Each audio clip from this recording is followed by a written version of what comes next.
Yo, what's up everybody? Ogadi Top is in the building.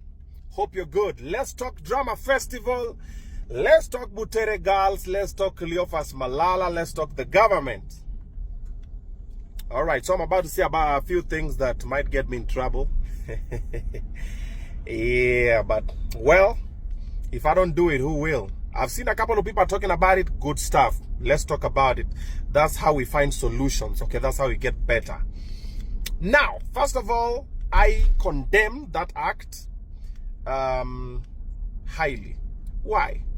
I wouldn't be Obinna if it wasn't through creative arts. Performing arts. Yes, that's the word. Performing arts. Drama festival was my thing, man. My choral verse. I used to do narratives alone. I was on stage. And I've spoken about this a couple of times, man. But the shout out to JMO, man. JMO was from Kisumu Day. JMO was my coach.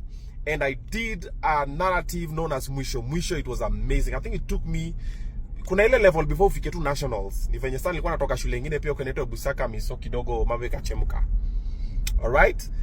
And we have a lot of amazing acts, even leaders in this country who, if it wasn't performing arts, they would not be where they are. So performing arts is a very important part in the society and in the growth of our children and in the education sector. All right? So I highly condemn it. Let the children do their thing, man. Let the people do their thing, you see. And then, wasanii ni kioo cha jamii. People don't create these things. We just mirror the society. What is happening? These things I talk about and the things I do are the things that are in the society that happen. And you guys are very afraid to talk about them. So we talk about them for you. How do we talk about them? Through music, through comedy, through art, through dance, through whatever. Through movies and the rest. Okay? However, that's not the point of this conversation. This is what I want to say. So let's start police. So the National Police Service, that was very poor of you. Could have done better. Harassing and mishandling journalists, that is a criminal act according to the Constitution of Kenya. And is it the Media Council Act, I think, of 2013? Something like that. Yeah.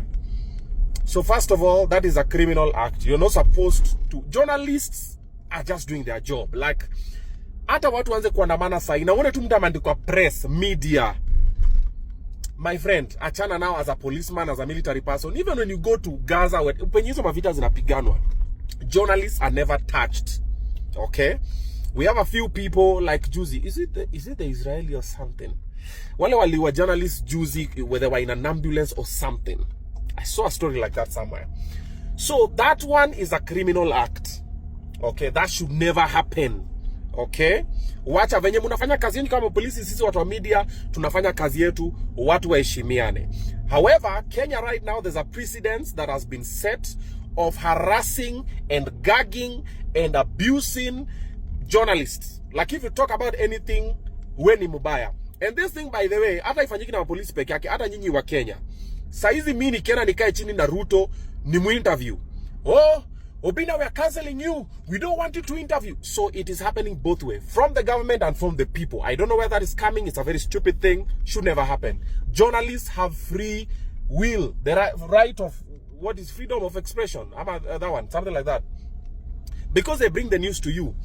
Today, I'll go interview Rigiji. Tomorrow, I'll interview Ruto. The other day, I'll interview Kibaki. I'll interview Jomo Kenyatta and whoever it is, because I'm a journalist. That is what my role is. That is what I'm supposed to do. Okay, so let them do their job. Secondly, the Ministry of Education. Ministry of Education, I've seen your press release. There's a very dumb clause in there. I don't know who wrote it. So there's a part in the press release for the Ministry of Education. They've said that principals, those are the heads of schools, who hire external people to come and teach students co-curriculum activities, so you are contravening, they're contravening the what? Yeah, there's a clause there. So basically, this is what they were saying. So kuna karul kako hapo that shule, my principal, hawafai ko hire anybody external to come and train students on co-curricular activities. That is very dumb. You know why? So my teachers are very good in physics and chemistry and everything. They don't know anything about performing arts. But you're forcing them to teach us performing arts that they don't have no idea about, and you want us to go and challenge other people who their teacher was an Obinna and he was excelling in the performing arts space. And you want them to compete with this other person who is very good, who is a geek. Ama is a tech guy. That is very dumb. Think of it this way. You are limiting the students' potential, because for them to be amazing, they have to be trained by amazing people who have walked the journey. I said at the beginning of this part, my teacher was Jemo. Jemo was not a teacher in Busakami High School, but I used to watch Jemo when I was in Chulaimbo, and there were Kisumu Day and Kisumu Boys walikuwa na kam nama plays in a kaka movie, and I used to watch them akina Colin Salema walikuwa na huwa wakipanda kwa stage. I'm like, yo.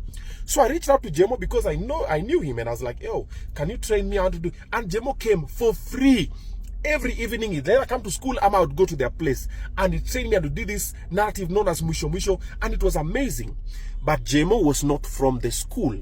And yalikuwa shamaliza shule, then ana hang around. So what happens is this: if you say that they should not be trained by other people, first una deny those other people work opportunity. Second, you are limiting the creative ability of the students, because now they're not being trained by a professional who knows it. So how many students wanoma watakuwa mafala because wanatrainiwa na mafala, because Ministry of Education imesema hakuna mtu wa nje mwenye nafaa kuje. Na hawa watu wengi wako na experience, they know how things are being done out here. So when the students finish school, they know how things work. So you have to think about it that direction. Let's hope someone in the Ministry of Education wakes up and start to see there are some rules that you guys put there that but if you can afford someone amazing who is a performing arts professional, teacher, tutor, whatever, let them come and do, let them script, let them do whatever. Cleophas Malala, good stuff. I read the synopsis of your play. It is basically about the gap between the older generation and this generation now, and that is what is bringing conflict. Even the play is set up in the Middle East, but you know, ni kio cha jamii. So maybe there are people here who felt a little bit guilty because it depicts what they are doing, but we'll never know. Okay. However, good stuff in supporting them, scripting, good stuff. But now for Kenyans, I want you to think about it this way.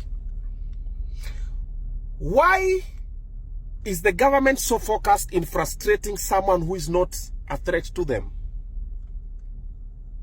You see where I'm going with this? Cleophas Malala is not a threat to the government. Yep, I said it. I know, I said it. Cleophas Malala was huge, and then he became, I think, SG for UDA. And then at some point when we disagree, then akatoka huko, then he's doing his own things. But if you look at the people who are a threat to the government, Cleophas Malala is not in the top 10. Sorry to say, yeah, but it is what it is. Facts will always remain sacred. Yeah, opinions are opinions, but facts will remain sacred. Cleophas Malala top 10 threat to the government? No. So why is the government doing this? This is what I'm thinking. Ta-da! I present to you the new CS for the sports, culture, and heritage. Ama kitu kama hiyo. Yeah, something there. Yep. He's being positioned. Yes, because the underdog always wins. Okay. Alisema the police were being very kind to him. The police are being kind. If the police are being kind to you, and the police are being soft with you, they treated you with decency. Kenya police. Hey. Yep, there goes your CS. Brother is being positioned. You guys don't see it because the underdog always wins, and you'll always support the underdog. Why? Because the enemy of my enemy is my friend. So we are considering the enemy of our enemy, and now he's our friend, and all of a sudden he's this powerful person, and we're like, oh my God, you know, they took him, they drove him to El Dama Ravine, see where, then he was seated in a cell. Come on, bro. Gen Zs were shot, they were killed, they were kidnapped, they were abducted, they were doing whatever. The police were tear gassing people live. So, think with me. I'm just putting it out there. My 2 cents. I'm out. I told you it's gonna get me in trouble. Here goes nothing. Yep.